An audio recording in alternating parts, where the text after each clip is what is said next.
Başvatqışqa келдік міне, тібәкшілер жиылып, мавықтырғыш һәм көңілі тыйынвының ойыны. Шақырғаш неге келмеске, ұшырашуға бір сәбәп. Татар тібәкшілерінен ялқынны қайнар сәлем. Шундай біздің тібәкшілер, алар бірдә тик тұрмай, музей аша китап яза тібәк тарихын барлай. Ойын бұлғаш ойнап қарайық, башватқышта сынашық. Сұрауларға жауап ізләп, сандуғаштай сайрашық. Материкаларны бит безнең имамнарыбыз язган. Мен һәр вакыт әйтәм инде, безнең имамнарыбыз менә бүгенге көндә безнең врачларыбыз яза бит язу. Менә без аны ничек укый алмыйбыз. Имамнарның язуларын укыган вакытта бигрәк тәген сиземләү кирәк.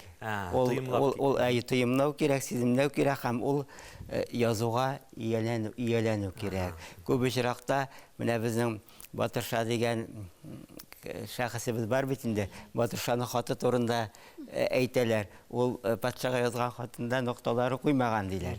Имамнарның язмаларында да еш кына очрый, ноктасы куелмаган сүзләр очрый, бик авыр. Аларны укуы анда һичшиксез тыйымлау, сиземләү, интуиция кирәк.